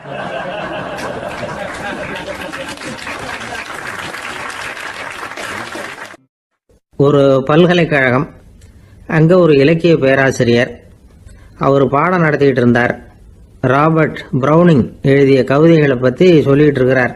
மாணவர்களும் ரொம்ப அக்கறையாக அதை கேட்டுக்கிட்டு இருக்கிறாங்க. ஒரு குறிப்பிட்ட கவிதையை பற்றி சொல்லும் பொழுது அந்த பேராசிரியருக்கே ஒரு சந்தேகம். அதாவது அந்த கவிதையின் சரியான அர்த்தம் என்னங்கிறதுல சந்தேகம். பேராசிரியர் யோசனை பண்ணார். அந்த கவிதையை முழுசாக புரிஞ்சிக்க முடியல. அதனால் மாணவர்களை பார்த்து சொன்னார், மாணவர்களே, ஒரு நாள் பொறுத்துங்க, இந்த கவிதையை எழுதின கவிஞர் எங்கள் வீட்டுக்கு பக்கத்தில் தான் இருக்கிறார். இன்னைக்கு சாயந்தரம் நான் அவரை நேரிலேயே போய் பார்க்குறேன். பார்த்து இதுக்கு என்னங்க அர்த்தம்னு கேட்டுட்டு வந்துடுறேன். அதுக்கப்புறம் உங்ககிட்ட சொல்கிறேன் அப்படின்னாராம். அன்னைக்கு சாயந்தரமே அந்த பேராசிரியர் கவிஞரை தேடிக்கிட்டு போயிட்டார். கவிஞர் அவங்க வீட்டில் அவர் பாட்டு உட்காந்துருந்தாராம். இவர் போய் அவர் முன்னாடி உட்காந்தார். அப்புறம் கேட்டார், ஐயா, அந்த கவிதையின் முழு பொருள் என்னன்னு தெரிஞ்சுட்டு போகிறதுக்காக வந்திருக்கிறேன் அப்படின்னாராம். எந்த கவிதை அப்படின்னாராம் அவர். இவர் அந்த கவிதையை சொல்லியிருக்கார். கவிஞர் கொஞ்சம் யோசனை பண்ணிவிட்டு அப்புறம் சொன்னாராம், பேராசிரியரே, நீங்கள் கொஞ்சம் தாமதமாக வந்துட்டீங்கன்னாராம். இவருக்கு ஒன்றும் புரியல. நீங்கள் என்ன சொல்கிறீங்க? நான் தாமதமாக வந்துட்டேன்னா? நீங்கள் தான் உயிரோடு இருக்கிறீங்களே, அப்படி இருக்கும்பொழுது நான் தாமதமாக வந்துட்டேன்னா அது எப்படி அப்படின்னு இவர் குழம்பி இருக்கிறார். இப்போ கவிஞர் சொன்னாராம், ஐயா, நான் உயிரோடு இருக்கிறேன்னா இல்லையாங்கிறது முக்கியம் இல்லை. நான் அந்த கவிதை வரிகளை எழுதினப்போ 2 பேருக்கு அதோட அர்த்தம் தெரிஞ்சிருந்தது.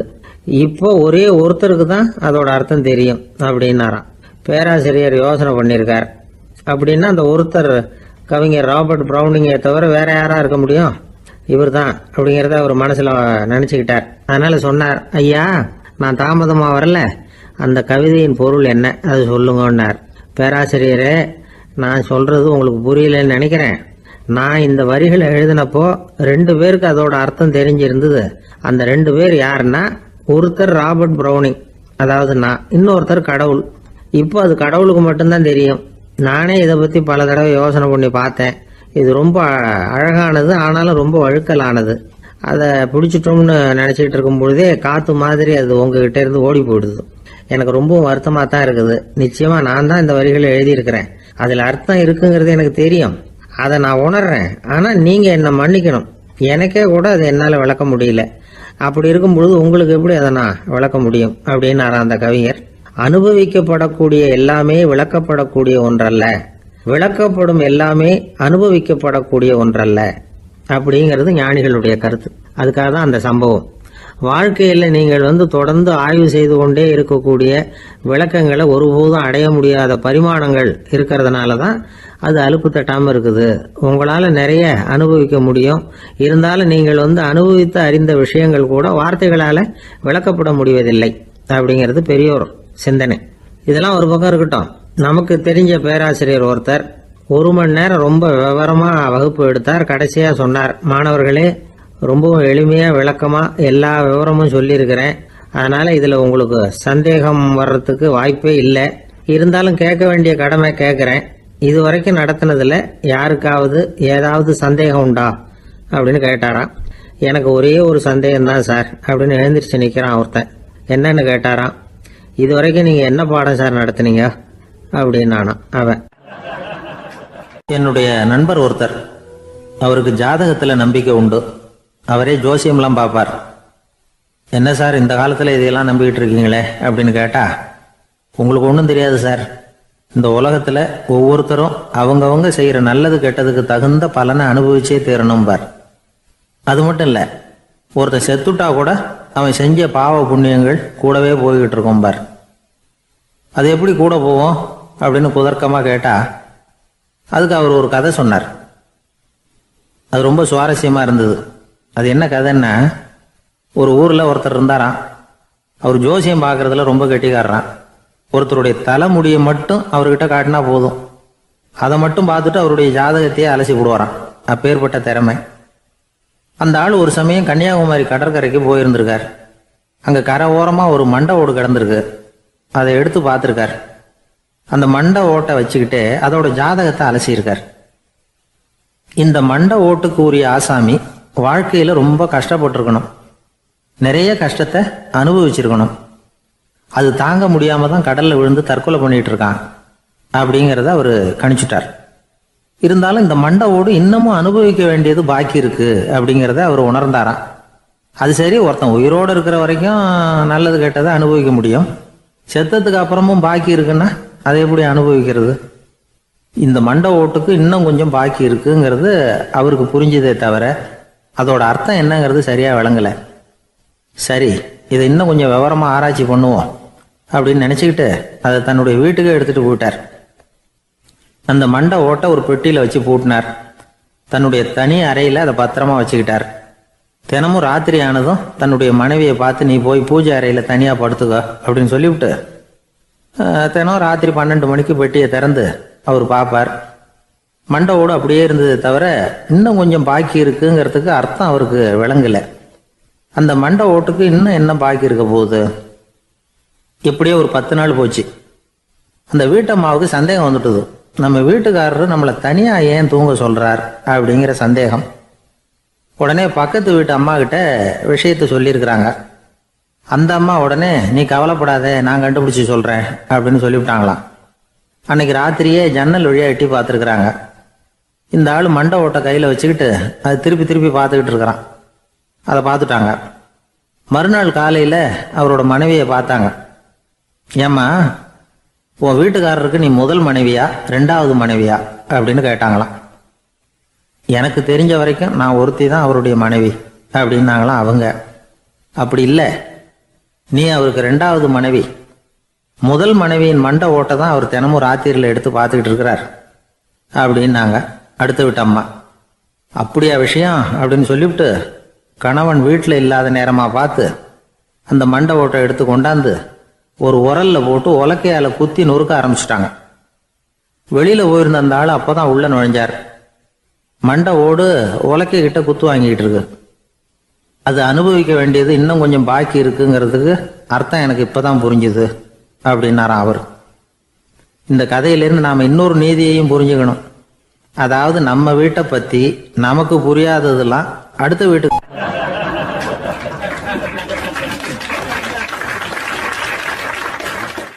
ஒரு இலக்கிய கூட்டம் ஏற்பாடு பண்ணியிருக்கிறோம், நீங்கள் அவசியம் வந்து அதில் பேசணும் அப்படின்னு கேட்டுக்கிட்டார் ஒருத்தர். வேணாங்க, 4 பேருக்கு முன்னாடி வந்து நிற்கிறதுனா எனக்கு ரொம்ப கூச்சமாக இருக்கும் அப்படின்னாரு இவர். ஏன் சார் இன்னமும் குழந்த மாதிரி கூச்சப்படுறீங்களே அப்படின்னார் அவர் ஒரு மாதிரியாக சமாளித்து அனுப்பி வச்சுட்டு அதுக்கப்புறம் அதை பற்றி இவர் யோசித்து பார்த்துருக்கார். சில நிபுணர்கள் எழுதியிருக்கிறத படித்தும் பார்த்துருக்கிறார். மனோதத்துவ நிபுணர்கள் என்ன சொல்கிறாங்க தெரியுமா? 10லேருந்து 20% குழந்தைகள் பிறக்கிறப்பவே கூச்ச சுபாவம் கொண்டதாக தான் இருக்குதான். ஒரு தாத்தா தன்னோட பேர பிள்ளைய ஆசையாக கூப்பிடுறார் விளையாட்டு காட்ட, அதை அழுதுகிட்டு ஓடி போகுது. ஒரு அம்மா தன்னோட பிள்ளைய பள்ளிக்கூடத்தில் சேர்க்கறதுக்காக கூப்பிட்டுக்கிட்டு போகிறாங்க. அந்த புள்ள அம்மாவோட முந்தானையில் ஒளிஞ்சிக்கிட்டு வெளில வரமாட்டேங்குது. இவங்களெல்லாம் எப்படி சமாளிக்கிறது? குழந்தைகளோட கூச்ச சுபாவத்தை போக்குறது எப்படி?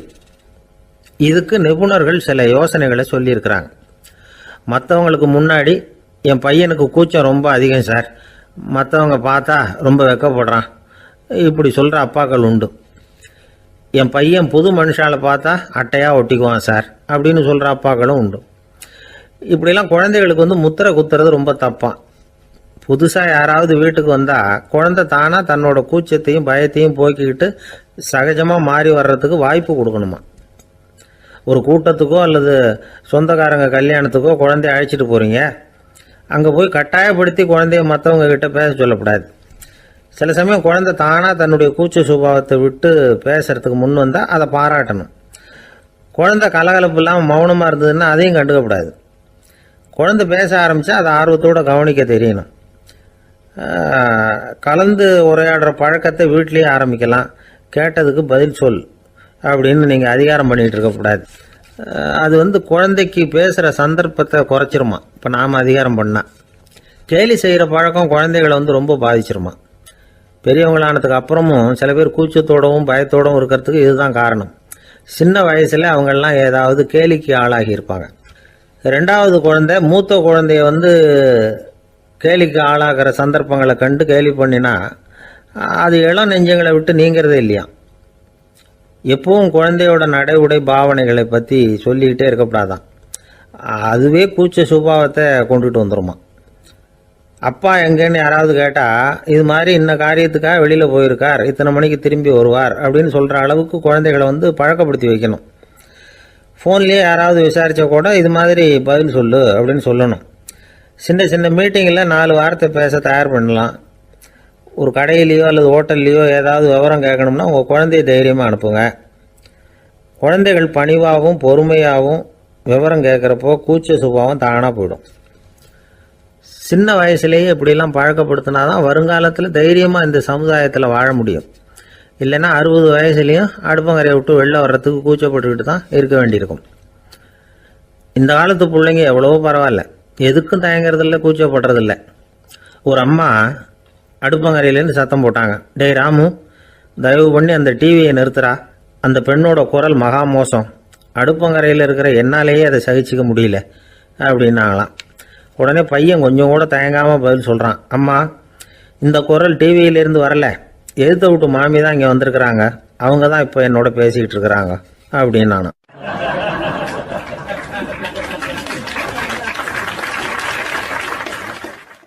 ஒருத்தர் வேகமாக நடந்து போகிறார். கடத்தெருவில் ஒரு ஸ்வீட்டு கடையை பார்க்குறார். உடனே சடன் பிரேக் போட்டது மாதிரி நிற்கிறார். ஒரு ஸ்வீட் வாங்கி சாப்பிடலாமேன்னு மனசு சொல்லுது. டாக்டர் வேணாம்னு சொல்லியிருக்கிறார், உடம்புக்கு ஒத்துக்காது, அதனால் அது வேணாம்னு சொல்லுது அறிவு. இவர் மனசு சொல்கிறத கேட்கல, அறிவு சொல்கிறபடி கேட்குறார். அதனால் மறுபடியும் வேகமாக அங்கேருந்து நடந்து போயிடுறார். அவர் நல்ல மனுஷனுக்கு அறிவும் இருக்குது, உணர்ச்சியும் இருக்குது. எதுக்கு எடுத்தாலும் உணர்ச்சி வசப்பட்டுக்கிட்டு இருக்கக்கூடாது, அறிவு வசத்தில் நாம் இருக்கணும். அப்போ தான் நாம் நல்லபடியாக வாழ முடியும். இல்லைன்னா அவஸ்தை தான். மகாபாரதத்தில் சந்தனுன்னு சொல்லி ஒரு அரசன் வர்றான். அவன் ஒரு சமயம் அறிவு வசப்படாமல் உணர்ச்சி வசப்படுறான். அதாவது ஒரு நாள் கங்கை கரையில் ஒரு அழகான பொண்ணை பார்க்குறான். இவனுடைய மனசு அவகிட்ட போயிடுது. அவளை கல்யாணம் பண்ணிக்கிறதுக்கு ஆசைப்படுறான். அந்த பொண்ணு சரின்னு சம்மதிக்கிறா. ஆனால் ஒரு நிபந்தனை போடுறா. அந்த நிபந்தனைக்கு சம்மதம்னு சொன்னாதான் உன்னை கல்யாணம் பண்ணிக்குவேன்னு சொல்றா. சரி, அவ போட்ட நிபந்தனை என்ன தெரியுமா?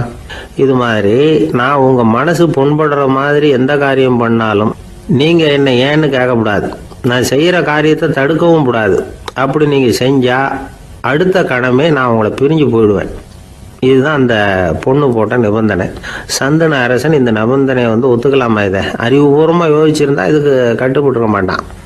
இந்த நிபந்தனைக்கு நான் சம்மதிக்க மாட்டேன்னு தான் சொல்லியிருக்கணும். ஆனால் அவன் அந்த நேரத்தில் உணர்ச்சி வசத்தில் இருந்தான். அதனால் நீ என்ன சொன்னாலும் சரின்னு ஒத்துக்கிட்டான். அவளை கல்யாணம் பண்ணிக்கிட்டான். இதனால் என்ன ஆச்சு? 7 பச்சை இளம் குழந்தைகளை பிறந்த உடனே அவள் கங்கையில் தூக்கி எறிஞ்சி கொல்லக்கூடிய கோர காட்சியை இவன் ஒன்று பின்னாடி ஒன்றா பார்க்க வேண்டியதாக போச்சு. கடைசியில் 8வது குழந்தை பிறந்ததுன்னு தான் அவனுடைய அறிவு மேலோங்குது. அந்த கொடிய செயலை தடுத்து நிறுத்துறான். அந்த 8வது குழந்தை தான் பின்னாடி பீஷ்மர் ஆகிறார். ஒரு பக்தி பிரசங்கத்தில் ஒரு பேச்சாளர் இந்த விஷயத்தை சொல்லிவிட்டு இன்னொரு விஷயமும் சொன்னார். அது என்னன்னா, சந்தனும் மன்னன் அறிவுக்கும் உணர்ச்சிக்கும் நடுவில் அகப்பட்டு தவிச்சதுனால அவன் வம்சத்தில் வந்த கௌரவர்கள் உணர்ச்சி வசப்பட்டாங்க, பாண்டவர்கள் அறிவு வசப்பட்டாங்க அப்படின்னு சொன்னார். மனுஷனுக்கு உணர்ச்சியை விட அறிவு மேலோங்கி இருக்கணுங்கிறது சரிதான். ஆனால் அந்த அறிவை எப்படி உபயோகப்படுத்துகிறோங்கிறது முக்கியம். ஒருத்தர் சொன்னார், சார் இன்னைக்கு கோயம்புத்தூரில் ஒரு கல்யாணம், அதுக்கு நான் போக முடியலேன்னு நினைக்கும் பொழுது மனசுக்கு ரொம்ப வருத்தமாக இருக்குது சார் அப்படின்னார். ரொம்ப உணர்ச்சி வசப்பட்டார். அதுக்காக கவலைப்படாதீங்க சார், ஒரு வாழ்த்து தந்தி கொடுத்துருங்களேன் அப்படின்னார் இன்னொருத்தர். அது எப்படி சார் முடியும்னார் அவர். நான் தானே சார் கல்யாண மாப்பிள்ளை அப்படிங்கிறார் அந்த ஆள்.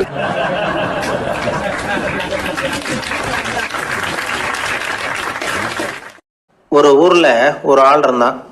அவனுக்கும் அவன் மனைவிக்கும் சண்டை. இவன் கோவிச்சுக்கிட்டு வீட்டை விட்டு வெளியில் வந்துட்டான். நேராக தன்னுடைய நண்பன் ஒருத்தனை தேடிட்டு போனான்.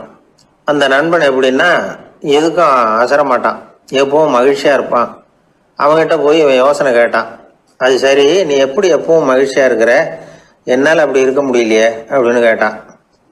என்ன நடந்தது சொல்லுன்னா அவன், வீட்டில் எனக்கும் என் மனைவிக்கும் தகராறு, நிம்மதி இல்லை, அதுதான் இங்கே வந்தேன், உங்ககிட்ட யோசனை கேட்கலாமேன்னு அப்படின்னு விவரத்தை சொன்னான். அதை கேட்டுட்டு அதுக்கப்புறமா இவன் சொன்னான், இந்த பாருப்பா, இது ஒன்றும் பெரிய விஷயம் இல்லை, எனக்கு 2 மனைவிகள், 2 வீடு. ஒரு வீட்டில் சண்டை வந்துட்டுதுன்னா நேராக இன்னொரு வீட்டுக்கு வந்துடுவேன், இங்கே சண்டை வந்துட்டுதுன்னா நேராக அங்கே போயிடுவேன். 2 குடும்பம் இருக்கிறதுனால இப்படி ஒரு வசதி, இதுதான் என்னுடைய மகிழ்ச்சியின் ரகசியம் அப்படின்னு நானா. ஓ அப்படியா விஷயம், இப்போ புரிஞ்சுக்கிட்டேன், உன்னுடைய யோசனைக்கு ரொம்ப நன்றி அப்படின்னு சொல்லிவிட்டு அவன் திரும்பி வந்துட்டான். அங்கே எங்கே தேடினான். ஒரு வாரத்துக்குள்ள இன்னொரு பொண்ணை தேடி கண்டுபிடிச்சி கல்யாணம் பண்ணிட்டான். இப்போ இவனுக்கும் 2 வீடு ஆயிட்டுது.